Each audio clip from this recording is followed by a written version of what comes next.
Welcome, welcome, welcome. Hello, I am Mrs. M, your host. Thank you so much for joining me. This is Gov Cleaning Contracts Made Simple. Simplified. That's what it is. So, welcome. Like I said, if you haven't, make sure you click the link. That way you receive all the information on what you need to do to get started in the glove cleaning space, how to get government cleaning contracts, and how to make those a lot more simplified. That is our purpose here. So today I am going to talk about if you receive and you're sad where you received information that you did not win a bid. A couple of reasons why you may not have won the bid. One, it could be because you are not qualified. That could be the reason. A lot of individuals believe that bids are just simply comes down to the lowest bid. No matter how low your bid is, if you're not qualified, then it will not matter to the government buyer. Also, it comes down to your core competencies. So you want to make sure that on your capability statement, you have your core competencies listed well. Also, your differentiator in there. What differentiates you from all the others, and what are your core competencies? Now, if you're trying to win a bid on something, you want to make sure that they match up. Like I said, it's not about the lowest bid, which a lot of people think it is. It's often about qualifications as well as your past performance, which kind of go hand in hand.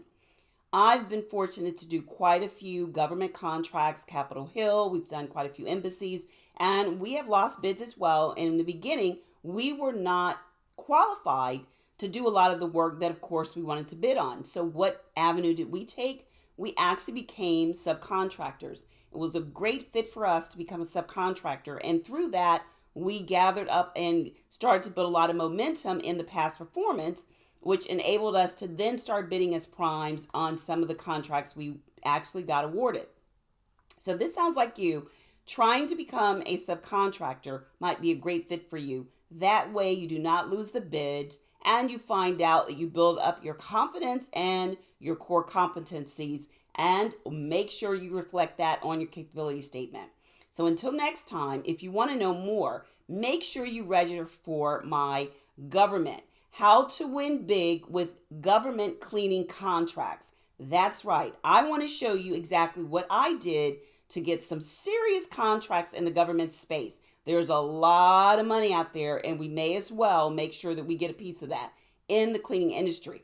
And it helped me grow my business in the private sector. I had quite a few contracts, and in the government space. So I'm your host, Mrs. M. Make sure you register for the channel and sign up for this masterclass, How to Win Big in Government Cleaning Masterclass. I'll go into what the requirements are for you to do bidding in the government space. Also, how and what you need to do to get your capability statement up and become an award-winning capability statement, what you need to do to market to government buyers, and how to research and find those ever elusive cleaning contracts in the government space. Sounds like you want to join me? I'm looking forward to it. So click the link below. That way you can join. Space is limited.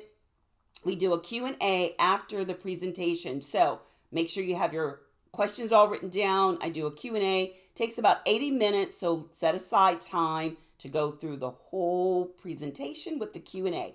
Click the link below, register, and until next time, be safe and take care. This is Mrs. M. Bye-bye.